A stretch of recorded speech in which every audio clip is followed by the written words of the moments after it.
Sud Radio, 10h midi, Valérie Expert. Bonjour à toutes et à tous, heureuse de vous retrouver. 15 jours un petit peu particuliers, on va oublier les médias, la télévision, on va vous parler de plein de sujets avec Gilles Gansman. Bonjour Gilles.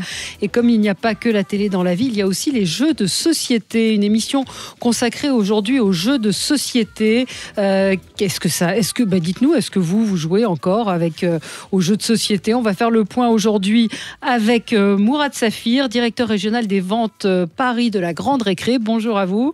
Bonjour. Nicolas Benoît, directeur produits et communication de la société Asmodée. Alors vous êtes le leader des jeux. Alors on ne doit pas dire jeux de société, on doit dire nouveaux jeux, c'est ça ? Bonjour. Non, Bonjour. Si, on peut dire jeux de société, bien sûr. Mais on est le leader du jeu en France, oui, sur un créneau de jeux un peu plus moderne, mais c'est pas péjoratif. Annabelle Després, alors vous c'est moins moderne, c'est des jeux traditionnels mais qui cartonnent, fabricant et éditeur des jeux Ferio Creek. Vous allez nous raconter ce que c'est. Victor Vincent, mentaliste, vous êtes déjà venu nous voir sur Sud Radio, vous sortez votre première boîte, le mentaliste, pour qu'on puisse jouer chez soi, devenir aussi fort que vous. Absolument, bonjour Valérie. C'est vrai. Alors vous allez nous dévoiler des petits trucs ? Oui, bien sûr. Forcément. Avec plaisir. Et puis Vincent Chauveau, vous êtes notaire, on vous connaît bien également sur Sud Radio. Vous avez vous-même créé un jeu de société qui s'appelle Ma Cassette Famille. Et l'idée, c'est de... Quand hériter devient un jeu d'enfant, tout simplement, pour éviter les conflits de famille. Donc en fait, c'est un petit peu faux cul, votre jeu. C'est-à-dire qu'on va jouer avec les enfants, mais on va apprendre beaucoup de choses sur comment déshériter son conjoint. Le changement, la pédagogie du changement vient souvent par les enfants. Et ça marche très bien, je précise. Donc il est disponible sur Internet, Ma Cassette Famille, Maca, M-A-K, 7 comme le chiffre, comme les 7 familles. C'est référence à Molière pour certains, d'autres c'est Louis de Funès. Mourad Safir, est-ce qu'on joue encore ? Est-ce que les jeux de société se vendent bien dans vos magasins, La Grande Récré ? Bien évidemment, ça reste quand même un secteur très fort, et notamment en fin d'année où le jeu de société reste quand même le jeu par excellence pour les familles. C'est pas évident quand même avec tous les jeux vidéo, avec l'avènement d'Internet et des téléphones portables. On vend encore beaucoup de jeux. Oui, on en vend encore. Si vous voulez, les clients aujourd'hui font la part des choses, et de jouer en famille, ça reste important, essentiel. Et le jeu de société s'y prête énormément. Le leader pour vous, ce que vous vendez le plus Asmodée reste... Oui, mais le jeu, le Monopoly... Le Monopoly, cette année, nous avons une exclusivité La Grande Récré. C'est le débloc, un jeu de mémoire, un jeu de réflexion, un jeu de rapidité. Et on en vendra certainement 50 000 pièces sur la fin de l'année. On a quand même l'impression qu'on achète un jeu au moment des fêtes de Noël, puis on le met dans un placard et on joue rarement, non ? En fait, souvent, c'est les enfants qui initient un peu le fait de jouer. Donc, il suffit que l'enfant sorte le Monopoly ou le débloque, et tout de suite, les parents se mettent à jouer, les frères et sœurs. Ça reste quand même, le jeu de société reste un... Les jeux qui... Alors, il y a des nouveaux jeux, on va en parler, mais... Les grands marqueurs, Monopoly, est-ce que le Pictionary, je me souviens que ça fonctionne encore ? Oui, le Pictionary fonctionne toujours. Monopoly, tous les ans, il y a une nouvelle version. Il y a des nouvelles versions. L'an dernier, c'était le Monopoly tricheur, c'était comment tricher. Cette année, c'est le Monopoly un peu plus moderne, avec il n'y a pas de billets, ça, c'est plutôt le petit personnage qui dicte le jeu. Donc c'est électronique. Oui, ça reste quand même fort. Oui, alors Nicolas Benoît, donc leader, vous êtes créateur, inventeur, éditeur et distributeur de jeux de société et de cartes à collectionner. C'est ça. Racontez-nous, la société, elle existe depuis quand et comment aujourd'hui ça se porte dans ce monde multimédia ? Alors Asmodée, c'est une société qui existe, une petite start-up qui a commencé il y a 25 ans. Et puis à l'époque, on ne disait pas start-up, mais... à l'époque, on ne disait pas start-up. Alors du coup, je voyage dans le temps. Maintenant, c'est plus une start-up, c'est une grosse société qui édite, distribue, crée des jeux, beaucoup. On a beaucoup de studios de création, on n'est pas seulement vendeur de jeux, on est aussi créateur. Ça se passe comment ? Vous avez combien de personnes ? Il y a à peu près 1 millier de personnes, dont à peu près 500 qui sont dédiées à la création de jeux. 500 personnes aux États-Unis notamment, en France, en Espagne, en Italie, etc. Donc c'est quelque chose d'assez considérable, et notre moteur, c'est vraiment de créer, d'inventer de nouveaux jeux. Et qu'est-ce qui fait qu'un jeu marche, que vous décidez ou non ça, de développer? C'est le talent, c'est ça. J'aimerais bien savoir. Hein. On a un très bon jeu là en face, ma cassette famille. Non, mais c'est vrai que c'est. Et il y a des créateurs, il y a des gens dont c'est le métier de se dire. Il y a des gens qui font ce qu'on appelle du développement, c'est-à-dire il y a une idée de jeu, et puis ils vont développer les mécanismes de jeu, la manière dont il va être édité, le matériel qu'on met dedans, est-ce qu'on met des pions, des figurines, des cartes, des billets, etc. Votre leader, c'est quoi votre produit le jeu qu'on vend le plus, c'est un jeu qui est très connu, qui s'appelle Double, qui est sur le marché depuis une dizaine d'années. Alors c'est assez amusant, comme on disait, le jeu de société, c'est un peu sous le radar. Double, on en vend à peu près 500, 600 000 tous les ans, à peu près. 500, 600 000. Ouais, donc c'est en fait, alors le jeu n'est pas apparenté à du produit culturel, malheureusement. Je vois Victor, Vincent et Vincent Chauveau ouvrir des grands yeux. Ouais, le jeu est pas considéré comme du produit culturel, malheureusement, mais dans cette catégorie de produits, il y a très peu de produits qui se vendent, de produits identiques, hors des yaourts, hein, bien sûr, qui se vendent à ce nombre d'exemplaires tous les ans. C'est-à-dire qu'il n'y a pas de livres ou de jeux vidéo. Voilà. Donc c'est assez impressionnant. Après, on a les grands classiques, c'est Jungle Speed, Abalone, Time's Up, etc., qui sont des grands jeux. Mais alors j'imagine que ceux qui créent le jeu sont salariés de l'entreprise. Donc ça se trouve, il a une idée de génie, mais lui, il gagne pas d'argent. Alors il y a un peu de tout. Je suis inventeur de jeu. Oui, mais après, il y a des stars. Il y a des inventeurs de jeux, enfin des créateurs, des développeurs qui sont en interne et aussi en externe, c'est-à-dire des gens qui nous envoient des jeux, un petit peu comme dans la librairie, en fait, un peu comme un éditeur de livres qui recevrait des manuscrits. Nous, on reçoit des jeux. Et puis on les teste, hein, donc une grosse partie de notre travail, c'est de jouer. C'est assez emmerdant comme travail. C'est pas mal. Et donc on teste ces jeux, puis on voit s'ils ont un potentiel ludique, mécanique, commercial, etc. Et donc après on fait ce qu'on appelle du développement, c'est-à-dire qu'on les rend propres à la mise sur le marché. À la mise sur le marché. Voilà. Victor Vincent, vous êtes donc mentaliste. On précise que vous êtes au Théâtre de la Tour Eiffel jusqu'au mois de mars. Absolument. Donc vous êtes un homme de spectacle. Et donc cette boîte de jeux, c'est nouveau. Pourquoi vous avez eu cette envie de créer cette boîte ? Mais c'est une façon de faire vivre le spectacle en dehors des murs du théâtre. C'est-à-dire que c'est un univers qui peut se décliner sous forme de jeu. Alors là, il y a 2 jeux différents, un escape game et puis un coffret où on peut s'amuser avec l'esprit de nos amis.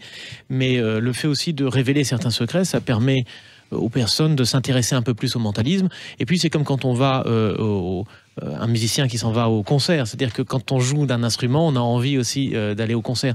Donc l'idée de donner quelques petites astuces, quelques trucs, ça permet aussi aux gens de s'intéresser un peu plus à tout cela. Et puis c'est une boucle vertueuse. Ouais. Vous aviez imaginé qu'un jeu de société pourrait avoir aujourd'hui du succès et que c'était encore... Enfin, vraiment, moi, j'avais le sentiment que les jeux de société, donc je découvre, et c'est grâce à Vincent Chauveau, puisqu'on se connaît, j'ai découvert qu'il y avait un grand salon du jeu de société qui va se tenir au mois de février. International à Cannes. Du jeu de société, et donc, oui. Moi, je vous avoue que je suis très très loin de tout ça et je ne me pose pas...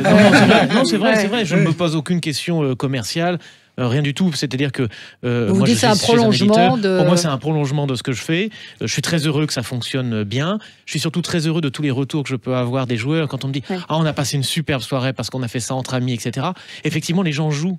En fait, effectivement, on n'est pas toujours dans l'électronique, autre chose. Absolument. Le côté papier, le côté boîte, ça traîne là dans un coin, et puis on y pense.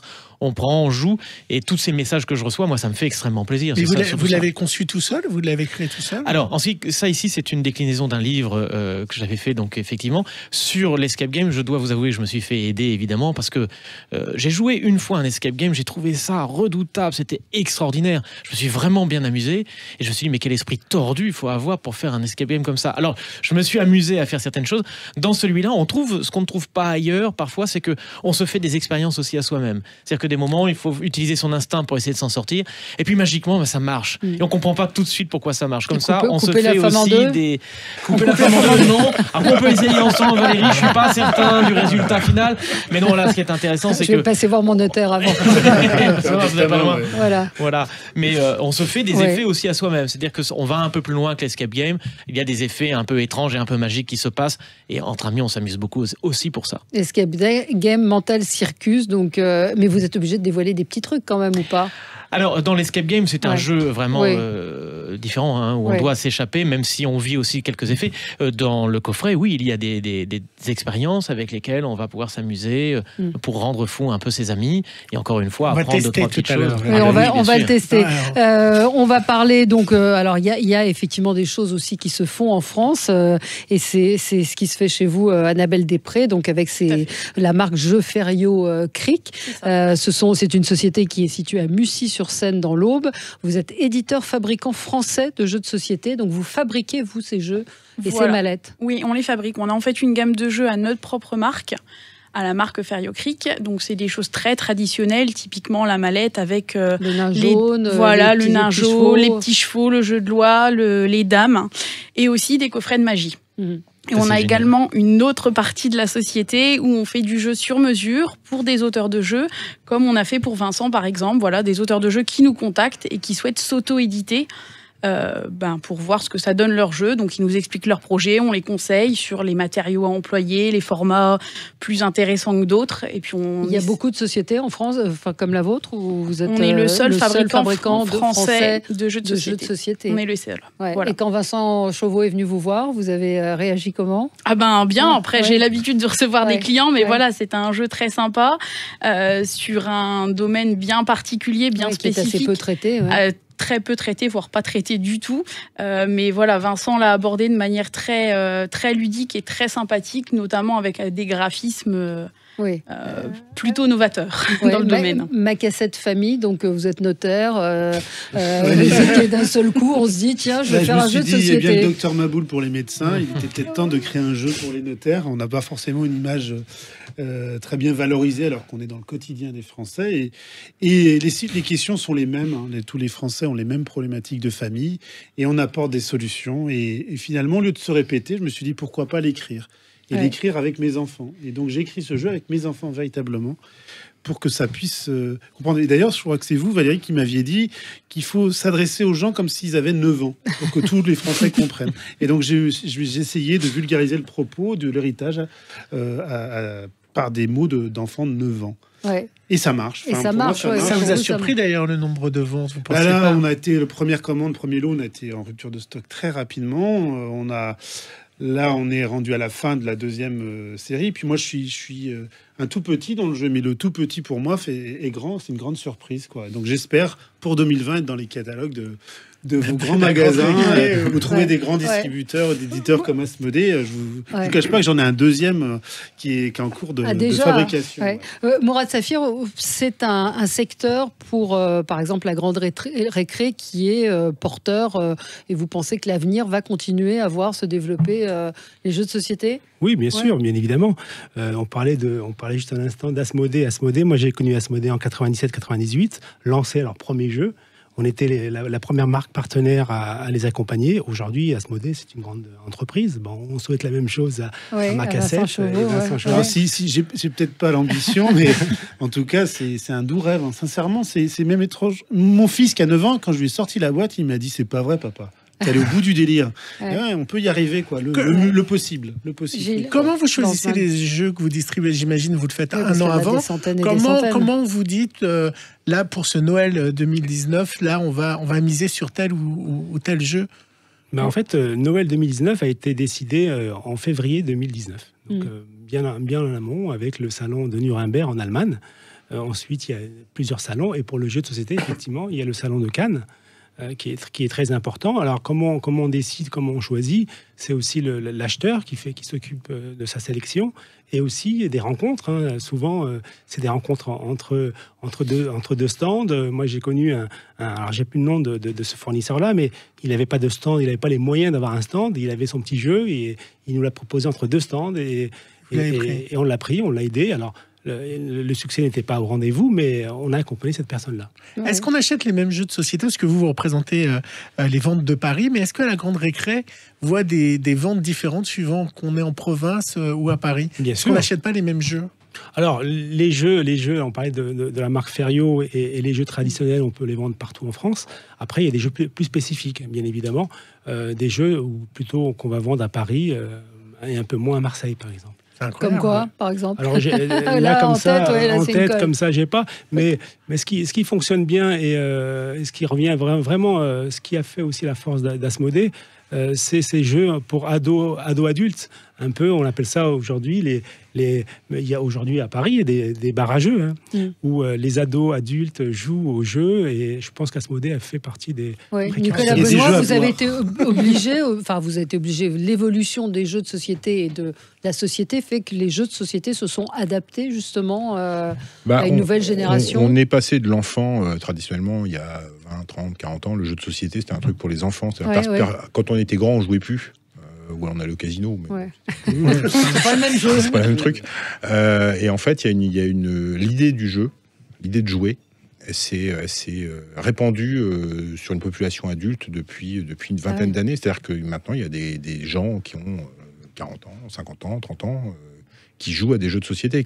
Adultes. Entre adultes. C'est un hobby, ils ont un budget pour ça, c'est des fans, ils sont très techniciens sur les jeux, ils sont très exigeants, etc. Donc c'est devenu un vrai petit phénomène de société. Et jouer maintenant, il n'y a qu'à voir dans le métro, tout le monde joue sur son portable, tout le monde achète des consoles de jeux, etc.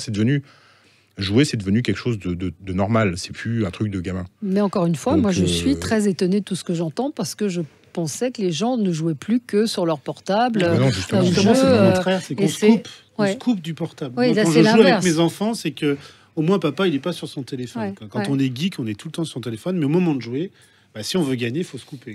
Annabelle Després, comment vous expliquez, vous, le succès jamais démenti du nain jaune, du loto? Ça permet de jouer en famille. Quand vous jouez sur votre téléphone, vous jouez tout seul. Même si, par exemple, vous jouez sur la console vidéo, vous êtes chacun sur le canapé avec votre manette. Il n'y a pas d'interaction. Tandis quand il y a un plateau, qu'on lance le dé tous ensemble, voilà, on joue ensemble. Mais comment vous expliquez que vos jeux, à vous, donc très traditionnels, aient toujours autant de succès? Parce qu'ils sont connus. Il n'y a presque même plus besoin d'expliquer la règle.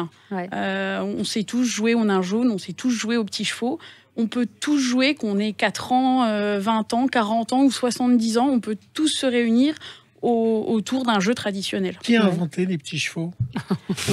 Alors là, j'étais pas née. C'est vrai. Qui a eu l'idée de jouer aux petits chevaux? Le coffret du mentaliste, c'est pour toute la famille. Oui, et l'escape game aussi, où vous visez deux publics un petit peu différents. Alors peut-être un public un peu plus âgé, parce qu'un escape game, voilà, moi j'ai 2 enfants par exemple de 4 ans et demi, je me vois pas jouer avec ça. En revanche, dans votre mallette là, ça me fait rêver, ça, et ce sont des jeux qui peuvent aborder très facilement. Ça vous fait rêver pour vos enfants, tous ces jeux? Bien sûr, parce que c'est vous avez connus. C'est facile en fait, qu'on comprend tout de suite ça. Puis effectivement, lancer un dé sur un plateau, voilà, pour les enfants, il se passe quelque chose. C'est agréable, il y a du concret.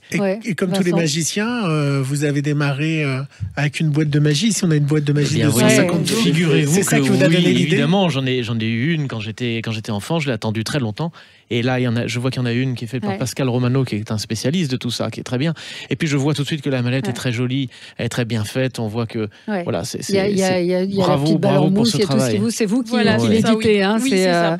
Et on la fabrique également. Et ça fait partie de vos best-sellers? Tout à fait. En plus, celle-ci, c'est une référence où il y a une table de magie. L'enfant s'installe, fait son petit spectacle. Et à cet âge-là, c'est très apprécié de faire le show devant les parents. C'est à partir de quel âge, ça? À partir de 6 ans, puisqu'il faut quand même que l'enfant réussisse à lire et à lire les tours tout seul pour... Et qu'ils comprennent, Et qu'ils comprennent, tout Vincent? à fait. Je vois que Victor Vincent, ça lui donne des paillettes dans les yeux. Ah mais oui, absolument. Ça commence par ces petites choses-là. Tout ce qui est en famille, le moment de l'enfance, c'est là où se construit énormément de choses. Et passer du temps avec ses parents et de jouer comme ça, c'est vraiment formidable. Mais alors, il y a les petits chevaux, les dames, etc. Et puis, alors, je vois le Monopoly, qui, vous le disiez, se renouvelle chaque année, est obligé de se réinventer pour pouvoir être dans l'air du temps. Oui, absolument. Il y a le traditionnel, mais il y a des versions innombrables. Oui, il y a le Monopoly classique, traditionnel, que tout le monde connaît. Et tous les ans, effectivement, le fournisseur s'adapte pour coller à l'actualité, à la mode, à la tendance. Oui, Vincent Chauveau. Avec le jeu Ma Cassette, j'ai passé 2 jours dans un grand hypermarché dans l'Ouest et j'ai vu le comportement des acheteurs. Alors, souvent, ce sont des femmes qui achètent. Les enfants ont fait la liste, mais pas que. Et donc, il y a des jeux de société basés sur des émissions télé comme le Burger Quiz qui cartonnent. Mais il y a plein de petits jeux. Alors, il y a des grands jeux, Ravensburger et autres, qui sont à mon goût un peu basiques. Il y a les grands classiques qui sont là. Et le Monopoly se renouvelle. Et malgré tout, moi j'en ai parlé avec des gens, ils me disent ouais, mais on aime bien la première version quand même. Le côté classique, des banques à compter. Les jeux de billets de banque, voilà, comme ma cassette, comme la bonne paye. Quand il y a gagné, ça marche. On n'est pas loin du casino. Tout à l'heure, on n'est pas loin du casino. Nicolas Benoît, qui achète, vous le savez ou pas? Vous avez des études là-dessus? C'est les enfants, les femmes. En fait, le public c'est très élargi. Il y a effectivement des enfants, donc il y a des jeux qui sont pour les enfants évidemment. Et puis il y a le segment qui fonctionne le plus, c'est le segment des jeux dits famille. C'est-à-dire c'est des jeux abordables, rapides, avec des règles qui sont pas trop compliquées, faciles à aborder. Et puis après, il y a toute une génération de ce que j'appellerais des grands geeks, mais qui c'est un peu péjoratif, donc je ne vais pas les appeler comme ça, mais des gens passionnés, des gamers, mais assez ouverts en fait au monde et à ce qui se passe dans cet univers. Et est-ce qu'on a encore le temps, parce que c'est vrai que souvent on se dit oh là là, si on part pour une partie de Monopoly, on part pour 2 heures ou 2 heures et demie. Est-ce que le temps s'est réduit de jeu? Est-ce que les fabricants Mourad Safir, c'est quelque chose qui vous parle. Dans le Monopoly, déjà de base, il y a la version dans le même jeu, il y a la version rapide. Ah, il y a une version rapide toujours, de Monopoly. On peut toujours jouer. Oui, vous pouvez jouer rapidement à Monopoly sans attendre 2 heures, 2 heures et demie. Vous pouvez jouer plus rapidement. Le magasin de jouets est important. Je veux dire, se rendre, vous n'allez pas me dire le contraire évidemment, mais à la grande récré pour regarder et pour choisir.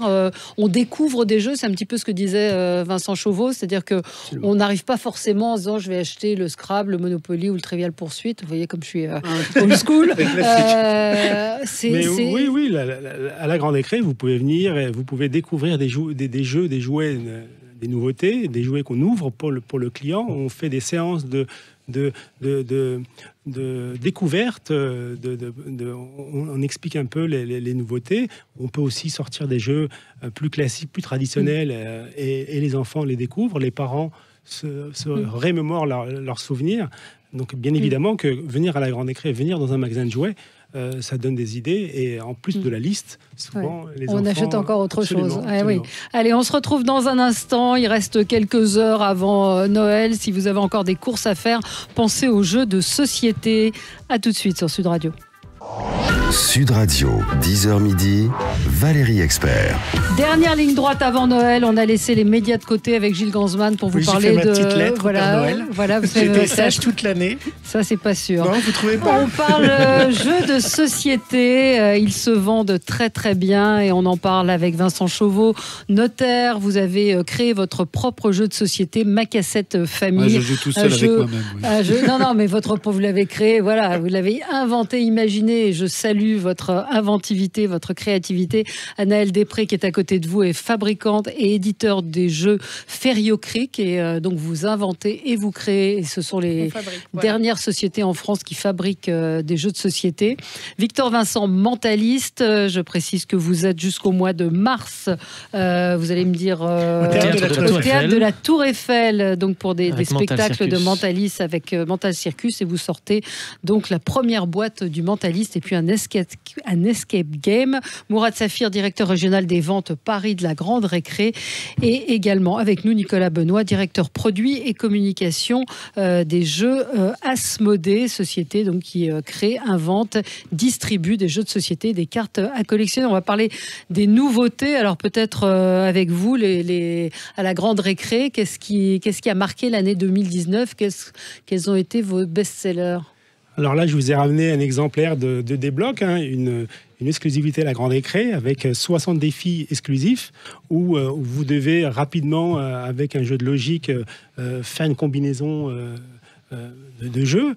Je vous ai aussi apporté la boîte Pokémon. Alors, la Pokémon, c'est des cartes à collectionner. Où les enfants... Ça, c'est vous qui les produisez. Hein. On les distribue. Vous les distribuez. Est-ce que c'est vrai que dès le début de l'année, dès le début du mois de décembre, vous étiez presque en rupture de stock? Oui, ça a duré une semaine. On avait une grosse difficulté, mais on les a bien vendues. Et elles sont parties rapidement. Heureusement que notre fournisseur nous les a... Parce que c'est quoi le principe des cartes Pokémon? En fait, il y a plusieurs... Vous pouvez ouvrir? Oui, bien sûr. Ça reprend le principe général de Pokémon. Hein. Vous avez des dresseurs. Vous êtes un dresseur de Pokémon et vous allez capturer des Pokémon à travers les cartes et les faire s'affronter dans des des joutes plus sympas. Alors, c'est pas ancien, les Pokémon. Hein, les Pokémon, c'était des ronds au départ, non? Ça a presque plus de 20 ans. Plus de 20 ans, oui. Ça a plus de 20 ans pour Mais au départ, c'était pas des jetons. Ah non, ça, c'est les POG, c'est autre chose. C'est les POG. La fille qui est vachement douée. Les POG, c'est autre chose. Ça a été à la mode il y a une vingtaine d'années. Ça devrait revenir cette année. Et donc là, ce sont des cartes à jouer, des cartes à collectionner. Donc les enfants Alors, c'est un jeu, il y a un vrai jeu avec une règle du jeu. Et puis, les cartes représentent des Pokémon que tous les enfants connaissent, de Pikachu à toutes les versions possibles, inimaginables. Et puis, en fait, ils s'affrontent, ils peuvent avoir de l'aide d'autres Pokémon. Et l'idée, c'est d'avoir la carte la plus forte pour pouvoir battre son adversaire. C'est ça. C'est celle-là, j'espère, non? C'est des combats, en fait. C'est des combats comme dans le dessin animé ou dans le jeu vidéo, en fait. Et donc, en fait, c'est une bataille de cartes, en fait. On n'a rien inventé. C'est un petit peu plus évolué que la bataille. C'est un peu plus évolué que la bataille, mais dans l'idée, oui. Souvent, les jeux, c'est de l'affrontement où... Là, typiquement, c'est un duel, en fait. Comme dans Pokémon. Alors, donc, il y a la boîte des box, il y a les Pokémon, qu'est-ce qu'il y a encore? Et il y a le Monopoly, Voice Banking, c'est le Monopoly, c'est la nouveauté. L'an dernier, vous aviez le Monopoly tricheur. Il fallait tricher le plus rapidement possible. Là, vous aviez le droit de tricher, c'était une nouveauté. Là, cette année, c'est Voice Banking, c'est Monsieur Monopoly, c'est un petit personnage qui parle. Je vais peut-être vous l'ouvrir. Montrez-nous. On est à la radio, mais on est suivi sur Facebook. Sur Facebook. Ah oui, c'est tout un dispositif électronique. Donc, voilà, on est obligé aujourd'hui de mettre de l'électronique chez Asmodée, par exemple. Ça fait partie de l'évolution, Nicolas Benoît. Ça peut, mais pas forcément. Pas forcément. Et il y a une telle créativité avec les jeux qui sortent en ce moment que non, l'électronique, ça peut être un plus, utiliser des applications sur portable, etc. Mais il y a énormément de jeux qui n'en ont pas besoin. C'est même plutôt l'exception, l'électronique. Mais là, clairement, on parlait de l'évolution et du renouvellement du Monopoly. Ça passe par là. Oui, absolument. Chez vous, chez Asmodée, la nouveauté, on est très papier-carton, à l'ancienne. Non, il y a notre plus gros succès en ce moment. C'est un jeu qui s'appelle Unlock, qui est un jeu qui reproduit les mécanismes d'une escape room. Donc, en fait, dans une boîte, vous avez trois paquets de cartes qui vont vous raconter une histoire. Et il y a 3 histoires différentes. Et il va falloir s'évader ou faire des choses avec des cartes. Vous avez copié Victor Vincent. Voilà, exactement. Nous sommes en procédure. Voilà. C'est ça, nos avocats respectifs. Non, c'est l'air du temps. Les escape rooms, c'est très à la mode. Et là, on a essayé de retranscrire cette mécanique à travers une mécanique de jeu. Et donc, c'est supporté par une appli, en fait, pour le coup, qui chronomètre. C'est-à-dire qu'on a 1 heure pour sortir. Donc l'appli va chronométrer et elle donne aussi un peu d'ambiance. Il peut y avoir des choses qui se passent grâce à l'appli une fois qu'on lance le scénario qu'on joue. On peut avoir des indices. Ça veut dire qu'on joue avec son portable qui met de la musique. On joue avec son portable, un portable posé au milieu de la table, et puis on va demander des indices, ça va faire perdre du temps, ce genre de choses. Il peut se passer des choses, il peut y avoir un moment de la musique qui sort, qui donne un indice sur une carte, etc. Et ça, c'est une vraie tendance d'avoir des jeux qui mêlent son téléphone portable et non, les jeux... pas trop ce que vous disiez, pas encore. Enfin, ça commence. Victor Vincent, c'est quoi l'escape game? Parce que, pardon, moi je suis un peu en fait, l'idée, vieille. Ça se développe beaucoup. Vous arrivez dans un décor, par exemple, qui est tout fait. Oui, ça je sais. Je vois ce que c'est que l'escape game et la boîte d'escape game. La boîte, justement, c'est que chez vous, vous allez pouvoir recréer avec pas grand-chose, finalement, cette ambiance-là.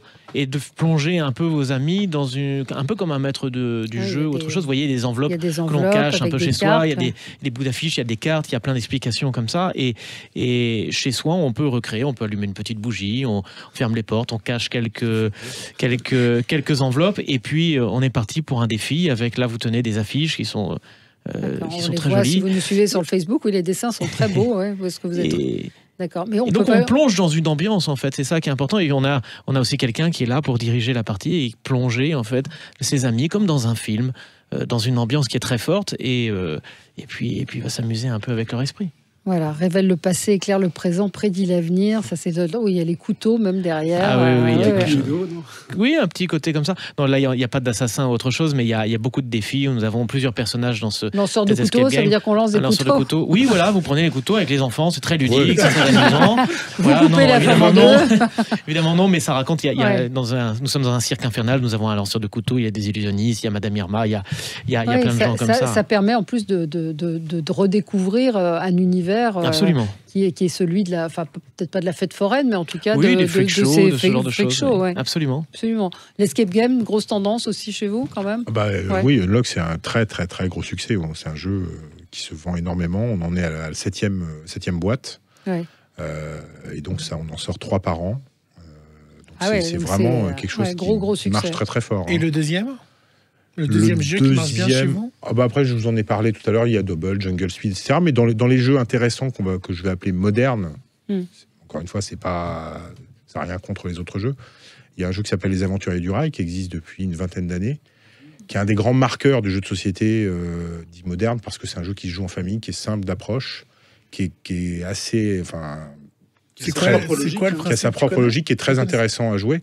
Sa propre logique, c'est qu'on a une carte soit des États-Unis, soit de l'Europe. Il y a plein de déclinaisons dans d'autres pays, mais principalement États-Unis ou Europe, où il faut relier les villes, faire un réseau de trains avec des petits trains en plastique. Donc il faut collectionner des cartes d'une certaine couleur pour poser ces wagons. Et on a des objectifs, on a des missions. Il faut faire un Paris-Moscou, par exemple, le plus rapidement possible. Et les lignes sont communes aux gens, donc il faut faire attention à ce que font les autres. Donc s'il y a une grosse interaction, hein, et donc c'est un peu le marqueur du jeu de société familiale moderne de ces 20 dernières années, on va dire. Ouais. Annabelle Després, vous, votre... nous, c'est des nouveautés anciennes. Oui, c'est ça. Voilà. C'est du très traditionnel, mais ça fonctionne toujours. On en fait plus de 600 000 par an, donc... Oui, c'est ça, on n'a pas parlé chiffres. Toujours, mais ça fonctionne toujours. Voilà, on est une vieille entreprise familiale, on existe depuis 90 ans maintenant. Donc, c'est que ça fonctionne toujours et ça plaît toujours à tous les âges. Pourquoi il n'y en a plus qu'une société comme la vôtre? Alors là, bonne question. Après, voilà, on essaye, faut aussi essayer d'avoir des concurrents étrangers qui fabriquent moins cher. Après, on essaye justement de... Parce que le prix, il est ce qu'il est. On essaye d'être aussi sur la réactivité, sur le service et le conseil aux clients. Oui, Vincent. Alors moi, je voudrais faire une petite remarque sur le côté fabriqué en France. Moi, c'est ce qui m'a permis aussi d'être écouté par des distributeurs, c'est le côté made in France. Et j'ai fait le comparatif entre Ferio Creek et des gros faiseurs internationaux. J'ai eu les devis et je peux vous dire qu'on peut fabriquer en France. Alors Ferio Creek m'a permis de fabriquer en France. Je ne sais pas s'ils ont fait un effort particulier, mais c'est possible. Pour ma petite structure d'édition, auto-édition, pour des grosses machines comme Asmodée, je ne sais pas, mais je pense que c'est possible. Sur les jeux traditionnels, en France, en fait, il nous manque, peut-être chez vous, il manque de gens capables d'imprimer des cartes, de faire des boîtes de jeux. Ce savoir-faire, il est plutôt en Allemagne, on va dire, parce que l'Allemagne est un pays traditionnel du jeu de société avec des gros fabricants. Donc nous, on fabrique beaucoup de jeux en Allemagne. Du volume, et après, on fabrique en Chine dès qu'il y a des jeux qui ont du plastique, des petites figurines, des choses comme ça. On est. Il y a l'Irlande aussi. Hasbro. L'industrie du plastique en Europe, c'est un peu compliqué. En Chine, avec le prix des moules, en fait, des moules d'injection. Et puis, des moules d'injection qui sont pas très chers en Chine. L'injection, puis le savoir-faire aussi, un peu disparu. Est-ce qu'il y a des hits à l'étranger qui ne sont pas encore arrivés en France ou qui sont spécifiques à des pays? Est-ce qu'il y a un grand jeu aux États-Unis ou en Asie où finalement tout le monde joue au même jeu? Non, il y a des disparités par pays. Il y a des jeux qui fonctionnent dans certains pays, pas dans d'autres. Il n'y a pas un énorme hit aux États-Unis. Les Américains, ils aiment bien. Les Américains, ils jouent beaucoup. Ils achètent beaucoup de jeux aussi. Le Monopoly, c'est américain. Le Monopoly, c'est assez universel. Il y a quelques jeux qui sont très universels. Et d'autres marchent un peu pays par pays, ça dépend. Mais les grands jeux universels, c'est Monopoly. Cluedo, ça existe encore? Cluedo en France, aux États-Unis. Puis après, Milborn qui est français, du coup, qui s'est exporté aux États-Unis. Et puis, nous, nos classiques, Les Aventuriers du Rail, c'est un jeu qui marche très très bien aux États-Unis, par exemple. Et c'est une production Asmodée pure? Alors, c'est un de nos studios qui s'appelle Days of Wonder. Donc, c'est des gens qui sont là pour inventer des jeux, qui phosphorent. Et donc, ça appartient à Asmodée. Donc, c'est une création Asmodée. Moi, Mourad, je voulais vous poser une question. Est-ce qu'il reste encore, puisque ça a été le débat, un débat de société, est-ce qu'il y a des jouets pour les filles et des jouets pour les garçons, ou là aussi, en jeu de société, les tendances ont été pour le jeu de société. Pas pour le jeu de société, parce que de toute façon, filles ou garçons, on joue au même jeu. Souvent, on joue en famille, frères et sœurs. Mais Pokémon, c'est peut-être plus garçon que fille, non? Même pas. Même pas, parce que aujourd'hui, moi, j'ai une fille et elle joue au Pokémon. Alors, elle a un frère, donc ils jouent ensemble. Mais non, il n'y a pas de différence aujourd'hui sur les jouets. Vous nous avez apporté une jolie peluche, ce petit ourson. Ça marche, les peluches aussi? Oui, absolument. On sort du jeu de société, mais... la peluche, c'est pour nous, ça c'est une peluche La Grande Écrée. C'est 80 000 pièces par an. Et bien sûr, sous le sapin, la peluche, elle a sa place. Vous la changez chaque année, c'est ça? Oui, absolument. Chaque année, un nouveau modèle. Celle-ci, elle s'appelle Noisette. Voilà. Le jeu qui s'est le plus vendu au monde. De tous les temps? Ouais. Monopoly, ça reste la star incontestée. Ça date des années 30, ça a été un succès colossal dès le début. Oui, je pense que c'est le Monopoly, oui. Ouais. Un jeu qui marche, c'est quoi? C'est un jeu qui rassemble toute la famille. C'est le jeu de Vincent ou celui de Victor Vincent? Non, ça ressemble un peu à l'édition littéraire. C'est-à-dire que vous avez des énormes titres qui font la rentrée littéraire, et puis vous avez des titres un peu de niche, mais qui marchent bien dans leur niche. Donc c'est très difficile. Il y a des jeux, nous, on en vend 2-3 000 et on est très contents parce qu'ils ont touché leur public. Absolument.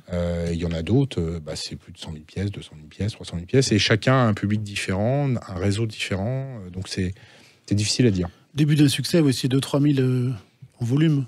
Oui, ça dépend vraiment du jeu. Il y a des jeux assez complexes qui sont inventés aux États-Unis, des jeux sur Star Wars, sur Game of Thrones, sur des grands thèmes comme ça, qui sont des jeux assez compliqués, longs, avec du matériel, qui peuvent être chers.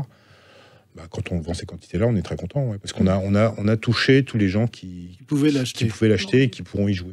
Qu'est-ce qui marche le plus, les marques? J'imagine les marques de jeux télé, les boîtes on a vu effectivement qu'il y a eu beaucoup de... Il y a toujours des boîtes déchiffrées des lettres? Non, moi j'en ai pas dans mes magasins, j'en ai pas. Mais oui, ça reste quand même très fort. Il y a les grosses têtes, il y a plein de... question pour un champion. Je me suis rendu compte en découvrant les jeux de société que les grandes chaînes télé, avec leur société de production de jeux de société, France 2, TF1, ils ont tous ils font les jeux de société de leurs grands... Il y a une filiale de TF1 qui s'appelle TF1 Games qui a racheté le Milborn. Du Jardin. Donc ils font des jeux de société... assez connu. Allez, on va jouer dans quelques instants. Restez avec nous sur Sud Radio. Sud Radio, 10h midi, Valérie Expert. Et on joue aujourd'hui à quelques heures de Noël. N'oubliez pas les jeux de société, cadeaux de dernière minute. Il y a toujours de très bonnes idées à trouver dans les jeux de société. Avec nous aujourd'hui, Mourad Safir, directeur régional des ventes Paris de la Grande Récré, Nicolas Benoît, directeur produits et communication de la marque Asmodée, Annabelle Després, fabricant et éditeur des jeux Ferio Cric, Victor Vincent, le mentaliste qui prépare ses tours et qui sort sa première boîte de mentalisme ainsi qu'un escape game, et vous êtes au théâtre de la Tour Eiffel jusqu'au mois de mars. Il faut aller vous voir sur scène. Et Vincent Chauveau, pas encore sur scène, notaire et auteur donc de ce jeu de société Ma Cassette Famille, un héritage. Et que se passe-t-il pour ne pas perdre l'héritage de mamie? Non, c'est pas qui meurt. En fait, dans le jeu, tout le monde commence par gagner un héritage. Enfin, gagner, c'est une façon de dire, parce que l'héritage, c'est quand même le fruit du hasard. On est bien né, on n'est pas bien né, quoi. Et donc, en fait, dans le jeu, on est tous bien nés, on hérite tous de 173 000. Alors, j'ai pas mis des euros, on peut mettre des dirhams au Maroc. C'est vendu au Maroc et en Suisse, c'est étonnant. Et on commence la partie avec le même héritage, avec la même capacité de gain. Et on lance les dés. Et en fonction des cases, il y a 26 cases d'action. On tombe sur des cartes testament, donation, succession, notaire, des cartes actions. Mais c'est pas compliqué pour les enfants, ça, à comprendre? Je l'ai écrit avec mes enfants de 9 et 10 ans. Alors maintenant, ils ont 10 et 11 ans, ça grandit, bien sûr. Quel dommage, mais j'ai pas le choix. Et donc, j'ai fait pour que ce soit amusant. Donc, alors, racontez-nous un petit peu. J'ai vu quelques cartes. Il y a par exemple, Karl vient de mourir. Alors, Karl, je me suis basé sur l'actualité. Vous allez vous occuper de son chat, vous gagnez 20 000 €. Alors, voilà, ça explique aussi qu'un chat ne peut pas hériter. Mais souvent, l'animal de domestique, on se demande toujours, mais qu'est-ce qu'on va en faire? En fait, on explique de façon par le jeu qu'en faisant un testament, on peut désigner par exemple Gilles Gansman, il va s'occuper des chats de tout le monde, mais mais il aura l'héritage, mais il doit s'occuper du chat. Et s'occuper d'un chat, ça coûte. Mais qui veut le vérifier? Oui, qui va vérifier qu'il ne l'enferme pas dans le placard? Le notaire est là, puis ceux qui n'ont pas hérité, ils vont vérifier. C'est-à-dire qu'en tant que notaire, vous pouvez aller vérifier. Non, on ne vérifie pas, mais quelqu'un qui a été déshérité parce que le voisin hérité du chat de Karl et donc de tout le patrimoine, je peux vous dire qu'il va le regarder. Il y a des gens qui vont regarder et vérifier. Mais alors, comment on a l'explication, justement? Parce qu'il y a la carte, vous héritez de 20 000 euros. Moi, je ne donne pas l'explication. On va être plus modeste dans le jeu. J'ai voulu donner une dimension ludique à l'héritage. Alors, ça peut choquer du monde, hein, mais pourquoi pas faire d'un sujet tabou un sujet de jeu.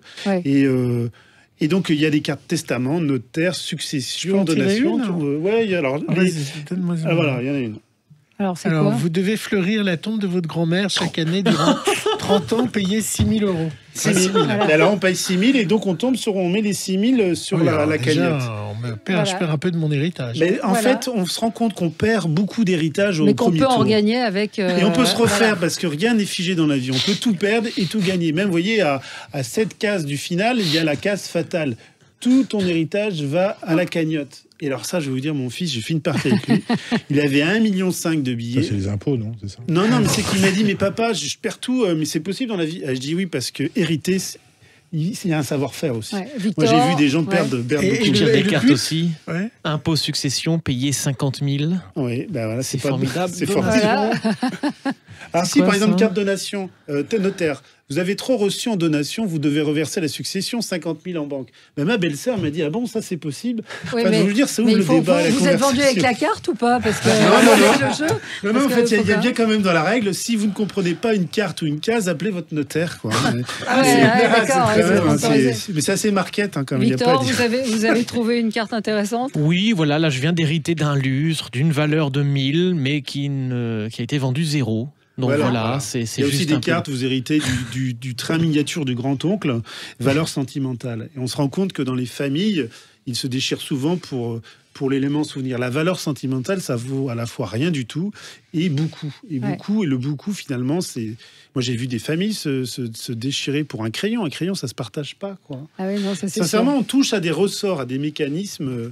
vraiment réel, déconvenu et surprise. Voilà, c'est vraiment les deux mots de ce jeu. Ça s'appelle Ma Cassette Famille. Alors Victor, dites-nous ce qu'on peut faire avec vous. Alors, je vais juste m'amuser avec vous, Mourad, juste à côté de moi. C'est pas de bol. Il faut être distribué à la grande rescrée.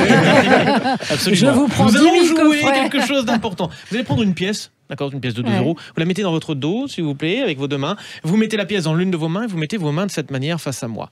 Et quoi qu'il arrive, cher Mourad, vous ne réagissez pas. La pièce peut être soit ici, soit là. Vous êtes droitier ou gaucher? Je suis gaucher. Vous êtes gaucher, oui. D'accord. Donc, comme vous avez été assez rapide, à mon avis, vous avez mis la pièce dans votre main qui est forte, c'est-à-dire votre main gauche. Est-ce que vous pouvez ouvrir la main pour effectivement allier? C'est une chance sur 2, on est d'accord. Reprenez la pièce, vous remettez dans le dos, s'il vous plaît, vous mélangez. Je dois vous le dire quand même, cher Mourad, c'est que quand on le fait 2 fois de suite, normalement, par esprit de constance, vous devriez remettre encore une fois la pièce dans la main gauche. Mais comme je le dis, il a envie de faire l'inverse, mais finalement, il va quand même faire ce pourquoi il est programmé, parce qu'il se dit, il n'y a pas de raison. Alors mettez vos mains de cette manière, quoi qu'il arrive, vous ne... Donc là, c'est l'esprit de constance, et là, c'est la contradiction. Mais on n'échappe pas à ce pourquoi nous sommes faits. Je pense qu'effectivement, vous avez remis la pièce encore une fois là. Faites-vous voir. Oui, c'est le cas. Une dernière fois, pour mélanger dans le dos. Là, c'est amusant, c'est que la 3e fois, c'est là qu'arrive l'esprit de contradiction.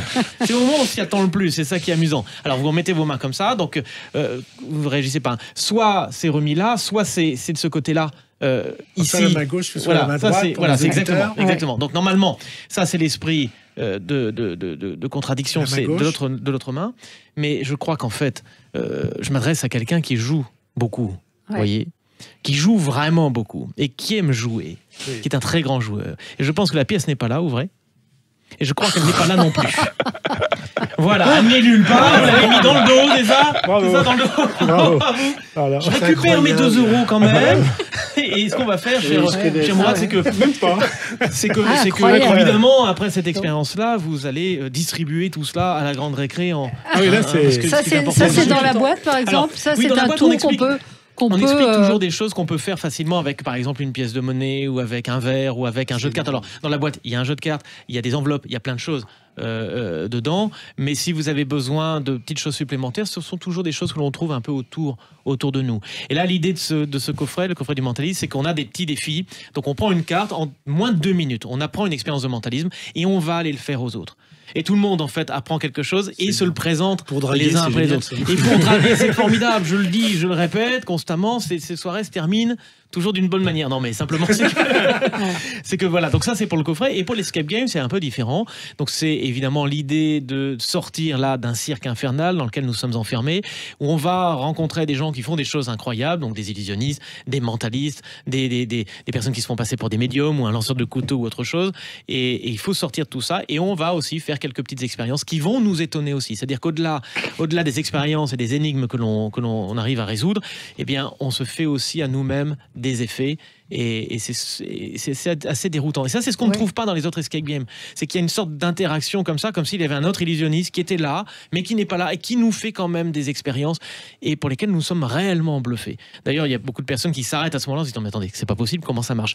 Et ils le refont plusieurs fois et ils ne comprennent pas comment ça marche alors qu'ils se font les faire eux-mêmes. Alors évidemment, après, il y a aussi quelques explications parce que l'idée, c'est de se bluffer et de rebluffer les autres aussi. Est-ce qu'il y a des jeunes, suite à vos boîtes de jeux, qui viennent vous voir en disant je veux être mentaliste et vous aussi, à votre tour, vous créez des idées de carrière? Souvent, alors j'ai plutôt l'inverse, c'est-à-dire que des personnes qui s'intéressent déjà à ça, qui achètent le jeu et qui trouvent vraiment leur bonheur. Et ce qui est bien, c'est qu'il y a des personnes qui s'y connaissent vraiment bien aussi en mentalisme et qui trouvent beaucoup de plaisir et dans les livres, et dans le coffret, et dans l'escape game.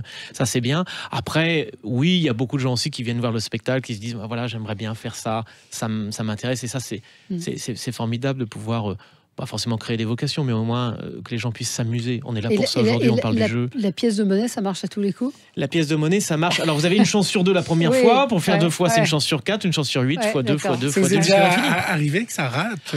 Il m'arrive parfois de me tromper, bien sûr. Sur scène, ça arrive aussi de temps en temps. Mais vous êtes considéré, je dis, comme le meilleur mentaliste de la francophonie. Mais ça ne m'empêche pas non plus de me tromper de temps en temps. Et ce qui fait que je reste comme ça. Non, pas du tout. C'est amusant. C'est amusant parce que ça crée une rupture folle. J'en joue. Après, si je me trompe 2 fois, ça fait beaucoup quand même. Je peux pas me tromper 2 fois. Mais il y a des fois aussi où je me trompe et personne ne le voit. Parce que personne ne sait ce qui va se passer après. Donc je me dis des fois, j'arrive à me rattraper comme ça. Un petit truc pratique, un petit tour à nous apprendre. Un petit tour à vous apprendre comme ça. Je peux pas dévoiler un truc comme ça à des oreilles qui n'ont pas choisi. Oui, il faut faire la démarche pour ça. Mais si vous voulez, il y a un jeu de cartes qui est dans le coffret. Je vais pas l'ouvrir, je pourrais le faire avec celui qui est dedans, mais je vais prendre celui-là. Juste avant, vous m'avez vu trifouiller. J'ai pris une carte dans le jeu, je l'ai mise à l'envers. Il y a une carte qui est dans l'autre sens ici. Peut-être que vous pouvez m'aider. Alors Nicolas Benoît. Voilà.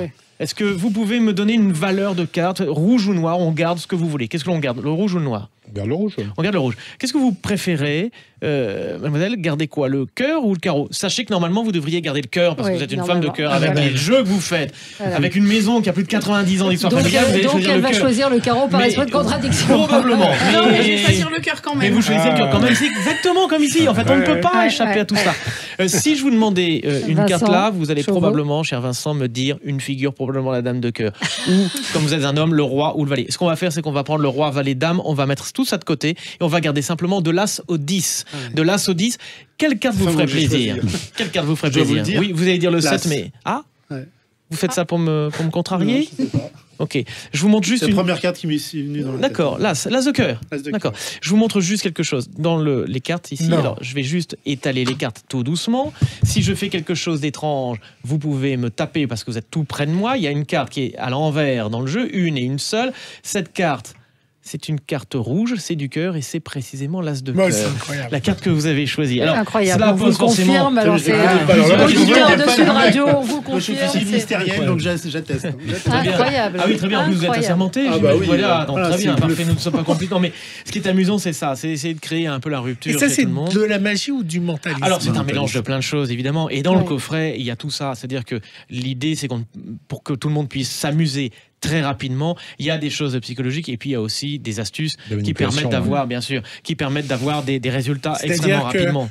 presque une fois sur deux, les gens disent rouge parce que le noir, ça les attire. Je ne vais pas rentrer dans les détails, parce que je ne peux pas vous donner des astuces comme ça ici, mais si vous êtes curieux, vous pouvez regarder tout ça. Non, c'est pas une question de ça, c'est une question de préservation de secrets aussi. C'est-à-dire qu'on me dit pourquoi livrer des secrets, je vous l'ai dit. Oui. C'est bien, parce que quand on connaît certaines choses, on a envie aussi d'aller au spectacle. Et encore une fois, c'est pas parce qu'on ne sait pas jouer d'un instrument qu'on ne peut pas aller au concert.